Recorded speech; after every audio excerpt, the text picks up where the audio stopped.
আমন্ত্রণ চ্যানেল 24 বিকেল 4টার খবরে। শুনছিলেন প্রেসিডেন্সি ইউনিভার্সিটির সংবাদ শিরোনাম। আপনাদের সাথে আছে মামুন উর রশিদ।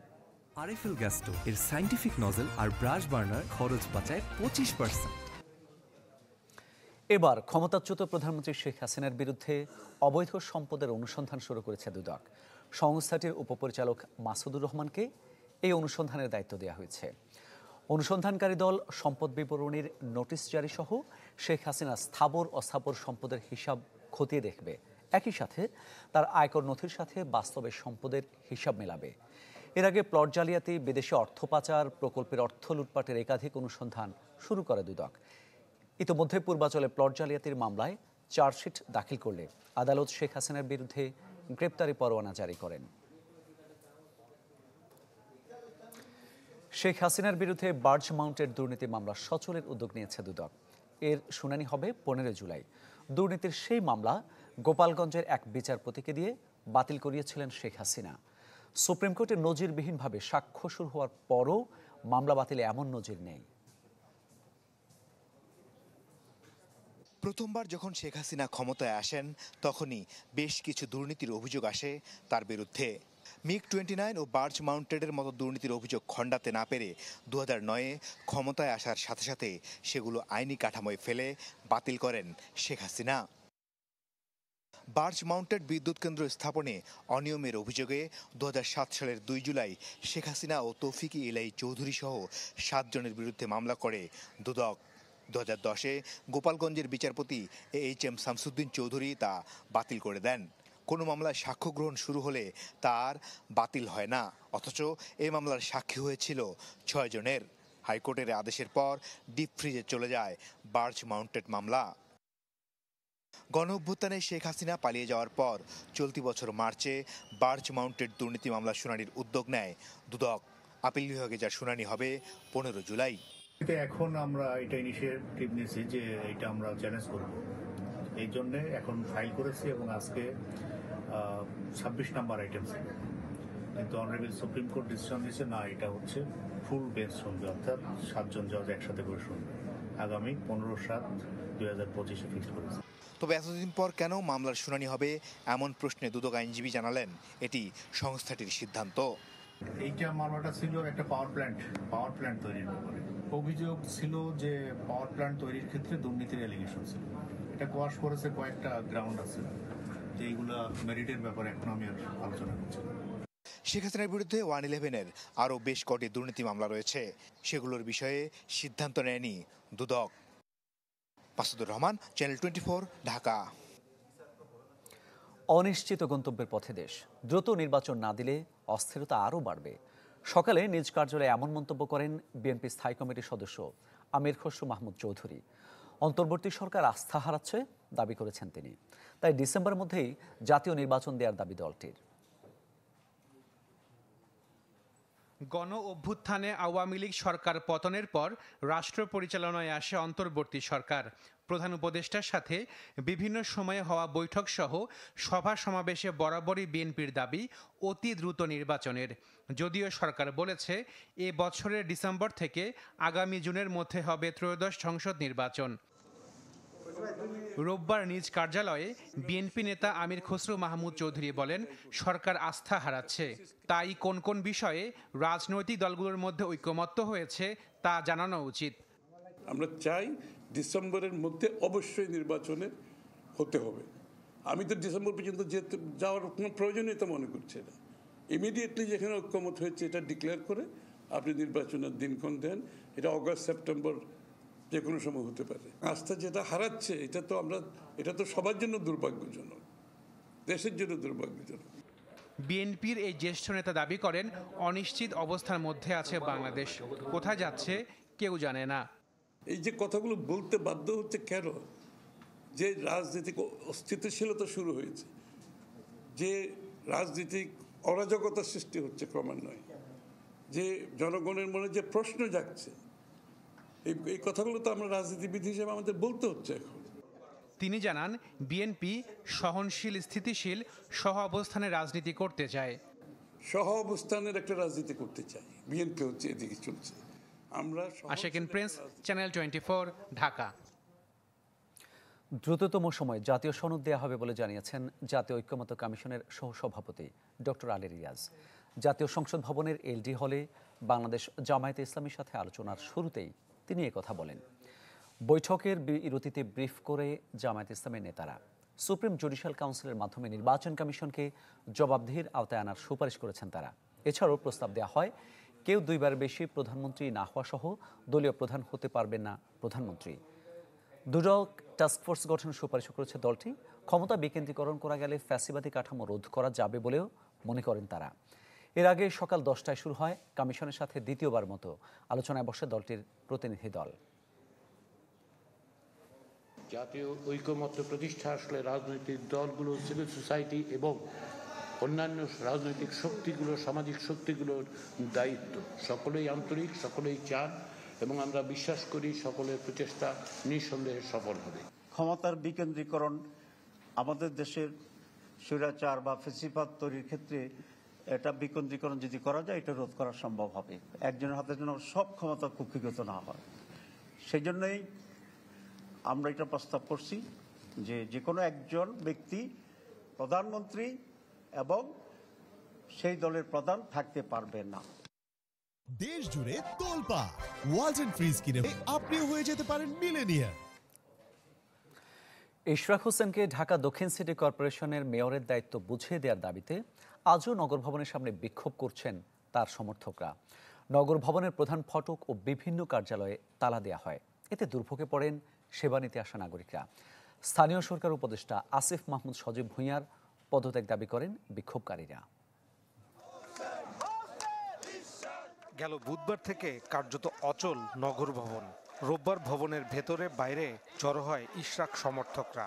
দাবি জানান শপথের মাধ্যমে ইশরাক হোসেনকে মেয়রের দায়িত্ব বুঝিয়ে দেয়ার। বিক্ষোভে তালাবদ্ধ নগর ভবনে বন্ধ থাকে সব রকম সেবা কার্যক্রম। ভোগান্তিতে পড়েন ঢাকা দক্ষিণের সেবা নিতে আসা নাগরিকরা। বন্ধ হয়ে যায় নগর ভবনের সামনের সড়কের যান চলাচল। বিক্ষুব্ধ ইশরাক সমর্থকরা স্থানীয় সরকার মন্ত্রণালয়ের যুব ও ক্রীড়া মন্ত্রণালয়ের উপদেষ্টা আসিফ মাহমুদ সজীব ভূঁইয়ার পদত্যাগে নানা স্লোগান দেয়। আমাদের দাবি জনতার মেয়র ইশরাক হোসেনকে দায়িত্ব বুঝিয়ে দেওয়া হোক।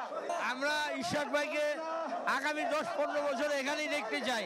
এই সরকার যতদিন আছে ততদিনের ঈশ্বর সরকার মেয়র হবে। এটা তো সরকার ওইভাবে বলে নাই কতদিনের জন্য দিচ্ছে, কোনো মেয়াদের কথা তো বলা হয় নাই। আপনারা কয়দিনের জন্য চান? আমরা তো যাই 5 বছরের জন্য দেওয়া হোক। দাবি পূরণ না হওয়া পর্যন্ত কঠোর কর্মসূচি হবে বলেও জানান তারা। অচিরেই দিয়ে দেওয়া প্রয়োজন, আর এই আন্দোলন আর যদি না দেয় এই আন্দোলন চলমান থাকবে, চলবেই। ওনারা এই 2-1 দিনের মধ্যে না দেয় আমরা আরো বড় কর্মসূচিতে যাব। গেল 27 মার্চ বিএনপি নেতা ইশরাক হোসেনকে ঢাকা দক্ষিণ সিটি কর্পোরেশনের মেয়র ঘোষণা করে রায় দেয় ঢাকার প্রথম যুগ্ম জেলা জজ ও নির্বাচনী ট্রাইব্যুনাল। ট্রাইব্যুনালের রায়ের কপি 22 এপ্রিল গেজেট প্রকাশের বিষয়ে আইন মন্ত্রণালয়ের পরামর্শ চায় নির্বাচন কমিশন। এরপর 27 এপ্রিল ইশরাক হোসেনকে ডিএসসিসির নতুন মেয়র ঘোষণা করে গেজেট প্রকাশ করা হয়।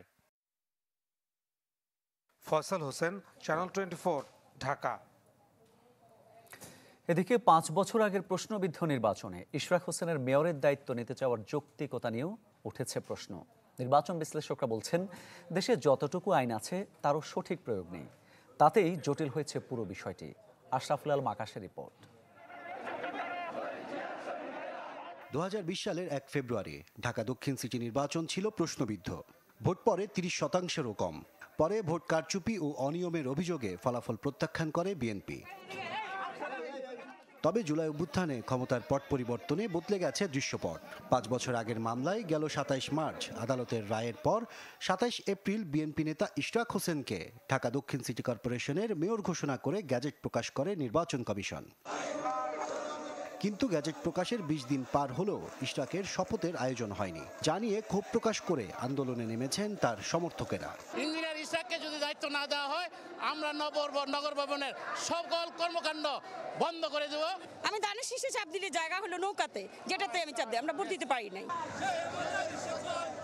আওয়ামী লীগ বাদে প্রায় প্রতিটি রাজনৈতিক দল বিগত সময়ের সব নির্বাচনকে অবৈধ বলে অভিহিত করে। সে অবৈধ নির্বাচনের মেয়রের দায়িত্ব নেওয়া কতটা যৌক্তিক তা নিয়েও উঠেছে প্রশ্ন। অবৈধ নির্বাচনকে বৈধতা আদালত দিয়েছেন বিচারিক প্রক্রিয়ার মাধ্যমে, সেটাকে মেনে নিতে হবে। সেটা যদি কেউ মানতে অস্বীকার করে তাহলে ধরে নিতে হবে তারা আদালতকে অবমাননা করছে। যখন আমরা অবৈধ বলছি তখন আমরা সেই যে ফলাফলটাকে সেটাকে আমরা মিন করে অবৈধ বলছি। মেয়রের শপথের ইস্যুকে কেন্দ্র করে চলমান আন্দোলনে অচল হয়ে পড়েছে ঢাকা দক্ষিণের নগর ভবন। তালা দেওয়া হয়েছে প্রতিটি ফটকে। মেয়র হতে মরিয়া ইশরাক হোসেনের দাবি, এই আন্দোলন স্থানীয়দের অধিকার। এই আন্দোলনটি লাগাতার চলবে যতক্ষণ না পর্যন্ত দাবি মেনে নেওয়া না হচ্ছে। সবখানে যদি আন্দোলন হয়, তারা যদি আন্দোলন করে, আমি তাদেরকে কিভাবে তাদের মৌলিক অধিকার থেকে বঞ্চিত করার নির্দেশনা দিতে পারি? এদিকে নির্বাচন আইনের বিধিমালা মতে মামলার আবেদনের 6 মাসের মধ্যে এবং আপিল পরবর্তী 4 মাসের মধ্যে আপিল নিষ্পত্তি করার বিধান রয়েছে। নির্বাচন বিশেষজ্ঞরা বলছেন, দেশে যতটুকু আইন আছে তারও সঠিক প্রয়োগ না থাকায় পুরো বিষয়টি জটিল হয়ে গেছে। এটা আসলে আমাদের আইনের দুর্বলতা। পৃথিবীর অনেক দেশেই নির্বাচনের 3 দিন, 7 দিন, 1 মাস, বড়জোর 3 মাস পরে এ ধরনের জাজমেন্ট হয়। এবং ইশরাক সাহেবকে যে শপথ নেওয়ার জন্য ডাকা হয় নাই, তার কোনো ব্যাখ্যাও কিন্তু আমরা জানি না। সরকারের পক্ষ থেকে কোনো ব্যাখ্যা দেওয়া হয় নাই। মেয়র ঘোষণা করে ট্রাইব্যুনালের রায় স্থগিত চেয়ে হাইকোর্টে করা রিট শুনানির আগে কোনো সিদ্ধান্তে আসা যাবে না বলেও মন্তব্য করেন এই নির্বাচন বিশেষজ্ঞ। এখন বলটা সম্পূর্ণ আদালতের করে। আশরাফুল আলম আকাশ, চ্যানেল 24, ঢাকা। ঢাকা বিশ্ববিদ্যালয়ের শিক্ষার্থী শাহরিয়ার আলম সাম্য হত্যার সুষ্ঠু তদন্তের দাবিতে আজও শাহবাগ থানা ঘেরাও করে বিক্ষুব্ধরা। এই ঘটনায় আরও একজনকে আটক করা হয়েছে। মামলা হস্তান্তর করা হচ্ছে ডিবিতে। এদিকে ঢাকা বিশ্ববিদ্যালয়ের ভিসি ও প্রক্টরের পদত্যাগ দাবিতে কালো পতাকা মিছিল করে ছাত্রদল, আটকে দেয় শাহবাগের যান চলাচল।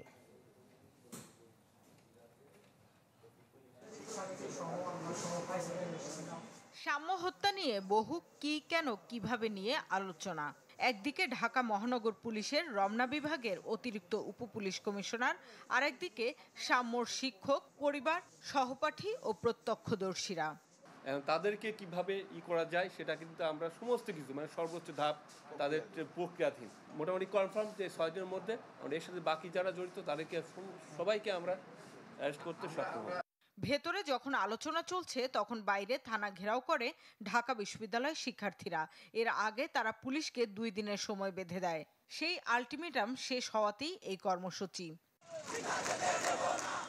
মিছিল নিয়ে থানা ঘেরাওয়ের আগে সন্ত্রাস বিরোধী রাজু ভাস্কর্যের পাদদেশে সমাবেশ করেন বিক্ষোভকারীরা।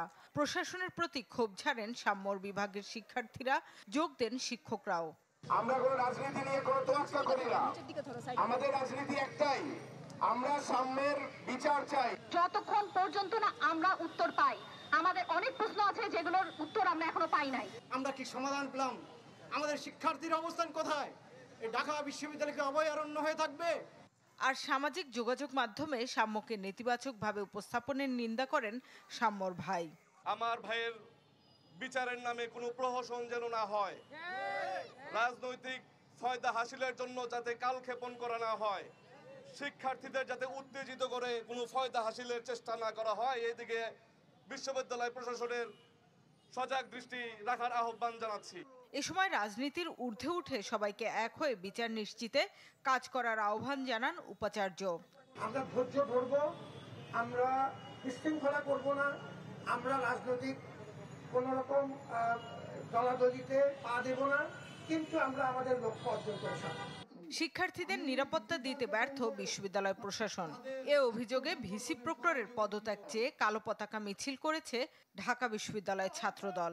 এটা কেবল হত্যাকাণ্ড নয়, এটা এই রাষ্ট্র, এই সমাজ, এই শিক্ষা প্রতিষ্ঠানের নিরাপত্তাহীনতার চরম ব্যর্থতা বলে মনে করছি। আমরা এই বর্তমান বিশ্ববিদ্যালয়ের প্রশাসনকে বাধ্য করব তাদের চেয়ার থেকে টেনে নেওয়াবো।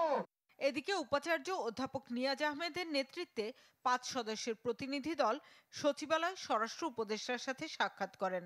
পরে জানানো হয় এই খুনের মামলা ডিবিতে হস্তান্তর করা হচ্ছে। ওনার দিক থেকে উনি বলেছেন ওনারা এমনিতেও চেষ্টা করছেন এবং ওনারা বলেছেন এবং ফার্দার এটা যাতে ফ্যাসিলিটেট হয় সেইভাবে ওনারা এটা এগিয়ে নিয়ে যাবেন। শামিমা সুলতানা, চ্যানেল 24, ঢাকা। অভিনেত্রী নুসরাত ফারিয়াকে গ্রেপ্তার করা হয়েছে। সকালে থাইল্যান্ড যাওয়ার সময় হযরত শাহজালাল আন্তর্জাতিক বিমানবন্দরে তাকে গ্রেপ্তার করে ইমিগ্রেশন পুলিশ। নুসরাত ফারিয়ার বিরুদ্ধে রাজধানী ভাটারা থানায় করা একটি মামলায় গ্রেপ্তারি পরোয়ানা জারি ছিল। জুলাই গণঅভ্যুত্থানের সময় ওই মামলায় তাকে হত্যা চেষ্টার অভিযোগে আসামি করা হয়। গ্রেপ্তার পর নুসরাতকে ভাটারা থানায় নেওয়া হয়। পরে ঢাকা মহানগর গোয়েন্দা পুলিশের কার্যালয়ে পাঠানো হয় তাকে। 2015 সালে চলচ্চিত্র অভিনয় শুরু করেন নুসরাত ফারিয়া। বাংলাদেশ ভারতের যৌথ প্রযোজনায় কয়েকটি চলচ্চিত্রে কাজ করেছেন। এই অভিনেত্রী হাসিনা চরিত্রে অভিনয় করেছিলেন শেখ মুজিবুর রহমানের বায়োপিকে। একটা বিরতি নিচ্ছি, ফিরছে একটু পর, সাথেই থাকুন। অবরোধ করে রেখেছে। এর আগে কিন্তু তারা শাহবাগ থানা আছে, থানার সামনে মিছিল করছিল এবং তারা সেখানে জড়ো হয়েছিল। এর পরবর্তী আমরা দেখেছি সে দুপুর 3:30 বাজে কিন্তু তারা ছাত্রদলের কেন্দ্রীয় নেতাকর্মীরা যারা আছেন তারা এখানে উপস্থিত হয়েছেন। কেন্দ্রীয় কমিটির সভাপতি এবং সেক্রেটারি কিন্তু এখানে উপস্থিত হয়েছেন।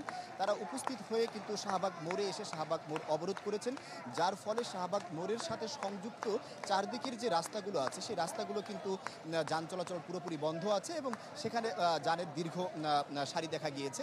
আমরা তাদের ক্ষেত্রে জানতে চেয়েছিলাম যে তাদের আসলে দাবি কি। তাদের আসলে প্রধান দাবি মূলত 4টি। এখানে মূলত সাম্যকে যে গত 5 দিন আগে হত্যা করা হয়েছে ঢাকা বিশ্ববিদ্যালয়ের শিক্ষা ও গবেষণা ইনস্টিটিউটের শিক্ষার্থী, সেই সাম্য হত্যার বিচারের দাবিতে কিন্তু তারা এখানে রাজপথে অবরোধ করেছেন এবং তারা জানিয়েছেন যে যেই 3 জনকে ইতিমধ্যে গ্রেপ্তার করা হয়েছে তারা আসলে মূল দোষী না, মূল দোষীকে গ্রেপ্তার করে এবং এই হত্যাকাণ্ডের সাথে যারা সরাসরি সম্পৃক্ত তাদের সবাইকে এখানে গ্রেপ্তার করার জন্য দ্রুত তারা দাবি জানিয়েছেন। এছাড়াও ঢাকা বিশ্ববিদ্যালয় এলাকা সহ শাহবাগ এলাকার পুরো এলাকার যে নিরাপত্তা, এই নিরাপত্তা নিশ্চিত করার জন্য বিশ্ববিদ্যালয় কর্তৃপক্ষের কাছে দাবি জানিয়েছেন। এছাড়াও বিশ্ববিদ্যালয়ের ভিসির পদত্যাগও তারা দাবি করেছেন।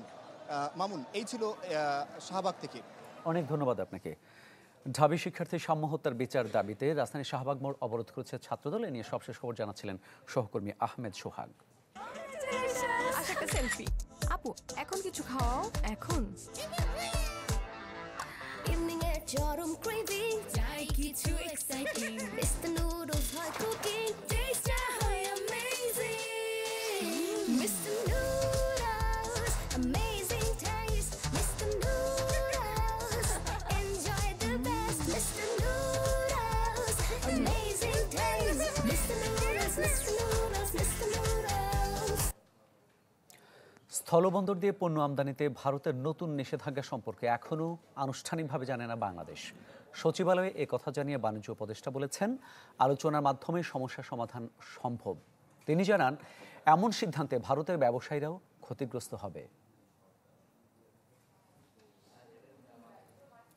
বাংলাদেশ থেকে পোশাক নেবে না ভারত, এমন নিষেধাজ্ঞা জারি করেছে দেশটির শিল্প ও বাণিজ্য মন্ত্রণালয়ের directorate general of foreign trade DGFT. জানানো হয়, এখন থেকে কেবল কলকাতা ও মুম্বাইয়ের নভসেবা সমুদ্র বন্দর দিয়ে বাংলাদেশ থেকে তৈরি পোশাক নেওয়া হবে। বিধিনিষেধের আওতায় পড়েছে ফল, ফলের স্বাদযুক্ত পানীয় ও carbonated drinks, bakery, chips, snacks এবং কনফেকশনারিতে তৈরি প্রক্রিয়াজাত খাবারও। সচিবালয় বাণিজ্য উপদেষ্টা বলেন, আনুষ্ঠানিকভাবে এ বিষয়ে এখনও জানতে পারেনি বাংলাদেশ, জানলে করণীয় ঠিক করা হবে। আমরা এখনো অফিসিয়ালি ভারতের পদক্ষেপটা সম্বন্ধে জানি না। আমরা ফর্মালি জানার পরে ব্যাপারগুলো নিয়ে পদক্ষেপ নিতে পারবো। বিভিন্ন সময় আমরাও আমাদের কৃষিপণ্য উৎপাদন এবং ভোগের উপরে নির্ভর করে আমদানিতে বিভিন্ন রকমের বিধিনিষেধ আরোপ করি, ভারতও করে। সো এটা একটা চলমান প্রক্রিয়া, এটা একটা বাণিজ্য ব্যবস্থাপনার একটা প্রক্রিয়া এবং এই বাণিজ্য ব্যবস্থাপনার প্রক্রিয়াতে আমরা কাজ করছি এবং আমরা আশা করি যে যদি কোনো এই বিষয়ে কোনো সমস্যা তৈরি হয় আমরা উভয় পক্ষ আলোচনার মাধ্যমে এটার একটা উপযুক্ত পরিণতিতে আনতে পারবো। উপদেষ্টা বলেন, দুদেশের বাণিজ্যে ভারতই বাংলাদেশে বেশি রপ্তানি করে। নিষেধাজ্ঞার ফলে ভারতীয় ব্যবসায়ীরাও ক্ষতিগ্রস্ত হবেন। আমাদের গার্মেন্ট শিল্প একটা বড় পরিমাণ ভারতে যায় এবং আপনারা নিশ্চয়ই জানেন যে এটা আমরা প্রতিযোগিতার সক্ষমতাই আমাদের রপ্তানিগুলো হয়। সো এটা দুইজনের জন্যই একটা লাভজনক প্রক্রিয়া। আপনারা নিশ্চয়ই জানেন যে ভারতের সাথে আমাদের যে বাণিজ্য সেটা ভারতের দিকেই মানে অধিক ভারী। সো আমরা নিশ্চয়ই আমাদের এই অবস্থানগুলোকে সঠিকভাবে তুলে ধরবো এবং আশা করি আমরা আমাদের এই সমস্যার সমাধান করতে পারবো। শেখ বশিরউদ্দিন বলেন, প্রতিযোগিতা সক্ষমতার ভিত্তিতেই ভারতে পণ্য রপ্তানি করে বাংলাদেশ। স্বপ্নিল শাহরিয়ার শিশির, চ্যানেল 24, ঢাকা। স্থলবন্দর দিয়ে পণ্য রপ্তানি নিষেধাজ্ঞায় চিন্তিত বাংলাদেশের ব্যবসায়ীরা। তাদের মতে দিন দিন তৈরি পোশাকের সম্ভাবনাময় বাজার হয়ে উঠছিল দেশটি, যা এখন বড় ঝুঁকিতে পড়ল। এছাড়া সেভেন সিস্টার্স খ্যাত উত্তর পূর্বাঞ্চলীয় রাজ্যগুলোতে বাজার হারানোর শঙ্কায় অন্য খাতের ব্যবসায়ীরা। এমন অবস্থায় আলোচনার মাধ্যমে সমস্যার সমাধানের পরামর্শ দেওয়া হচ্ছে। ভারত বাংলাদেশ দ্বিপাক্ষিক বাণিজ্যের বড় অংশ নিষ্পত্তি হয় স্থলবন্দর দিয়ে। সম্প্রতি দেশীয় উদ্যোক্তাদের আপত্তির প্রেক্ষিতে সেদেশ থেকে ওইসব পথে সুতা আমদানি বন্ধ করে বাংলাদেশ। তারই মাসখানেকের মধ্যে পাল্টা ব্যবস্থা নিল ভারত। দেশটিতে চলতি অর্থবছরের 10 মাসে $1.5 বিলিয়ন পণ্য রপ্তানি হয়, যার বড় একটা অংশ তৈরি পোশাক। কিন্তু দেশটির নোটিশ অনুযায়ী এখন থেকে তা পাঠানো যাবে না কোনো স্থলবন্দর দিয়ে। একই সাথে রপ্তানি বন্ধ করা হয়েছে প্রক্রিয়াজাত খাবার, ফলের জুস, প্লাস্টিক ও ফার্নিচার। এমন সিদ্ধান্তে সার্বিক রপ্তানি ব্যাহত হওয়ার আশঙ্কা করছেন ব্যবসায়ীরা। এই সময় এখন কাউন্টে নিতে হবে এবং সেই সাথে খরচও বাড়বে, এবং ভারত নিজে একটি উৎপাদনশীল দেশ, ফলে খরচের সামান্য তারতম্যের কারণেই কিন্তু তারা অর্ডারগুলো বাংলাদেশে দিচ্ছিল। ফলে সেটা যদি আমরা সেই সক্ষমতা হারাই, তাহলে অবশ্যই ব্যবসা বাণিজ্যে একটি বড় ইম্প্যাক্ট পড়বে। সেভেন সিস্টারের সাথে সংশ্লিষ্ট যে পোর্ট, সেখানে যে প্রোডাক্টগুলো ফার্নিচারের যেত, সেটা একেবারেই বন্ধ হয়ে যাবে বলে আমাদের ধারণা। কিন্তু সি পোর্টের কথা বলে তো আর সেভেন সিস্টার মাথায় আসেন, কারণ আমাদের এখান থেকে যাওয়ার কারণটা তো সেটাই। ভারতের সিদ্ধান্ত অনুযায়ী তৈরি পোশাক সহ অন্যান্য পণ্য পাঠাতে এখন থেকে ব্যবহার করতে হবে শুধু কলকাতা ও নবসেবা বন্দর। কিন্তু বাংলাদেশের বন্দর ব্যবস্থাপনা কাঙ্ক্ষিত মাত্রায় গতিশীল না থাকায় কয়েকগুণ বেশি সময় লাগবে বলে আশঙ্কা ব্যবসায়ীদের। তাই বাজার হারানোর চিন্তায় অনেকে। বিশেষজ্ঞরা মনে করেন দুপক্ষের আলোচনার মাধ্যমে সমাধান করতে হবে এই সমস্যা। টিট ফর ট্যাট এই পদক্ষেপগুলো নিয়ে দুদেশেরই ক্ষতি এবং দুদেশের মানুষের এই ক্ষতি হচ্ছে। আমাদের চেষ্টা করা উচিত ডিপ্লোম্যাটিক লেভেলে যে এগুলোর একটা সমাধান করা, 1 নম্বর। 2 নম্বর হচ্ছে আমাদের আর কোনো এই টিট ফর ট্যাট মুভ নিয়ে আমাদের নিজেদেরই ক্ষতি হবে, সেটা যেহেতু মার্কেট পাওয়ার আমাদের একটু কম আছে। গেল অর্থ বছরে 16টি স্থলবন্দর দিয়ে 12,59,000 টন পণ্য রপ্তানি করে বাংলাদেশ। রাকিব হোসেন, চ্যানেল 24, ঢাকা। অনুমোদন দেওয়া হলো 2025-26 অর্থ বছরের জন্য 2,30,000 কোটি টাকার বার্ষিক উন্নয়ন কর্মসূচি বা এডিপি। প্রধান উপদেষ্টা ও এনইসি সভাপতি ডক্টর মোহাম্মদ ইউনূসের সভাপতিত্বে এই অনুমোদন দেওয়া হয়। এই অঙ্ক চলতি 2024-25 অর্থ বছরের সংশোধিত এডিপি থেকে 14,000 কোটি টাকা বেশি। তবে বাজেটে প্রক্ষেপণ করা 2,65,000 কোটি টাকা থেকে 13% কম। নতুন এডিপি বরাদ্দের সরকারি তহবিল থেকে যোগান দেওয়া হবে 1,44,000 কোটি টাকা, আর বাকি 86,000 কোটি টাকা আসবে প্রকল্প সহায়তা থেকে। নতুন অর্থ বছরের জন্য 1,170টি প্রকল্প তালিকাভুক্তির সুপারিশ করেছে পরিকল্পনা কমিশন।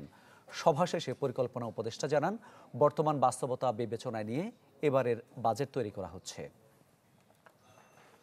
অর্থনৈতিক স্থিতিশীলতা আনার জন্য, মূল্যস্ফীতি কম রাখার জন্য, কমিয়ে আনার জন্য, এই বছর থেকে পরবর্তী বছরগুলোতে যাতে বাজেট ব্যবস্থাপনায় শৃঙ্খলা ফিরে আসে, টেকসই হয় বাজেট ব্যবস্থাপনা, সেটাই এই বছরের বাজেটের আসল লক্ষ্য। সময় হলো আরেকটা বিরতির, সাথেই থাকুন।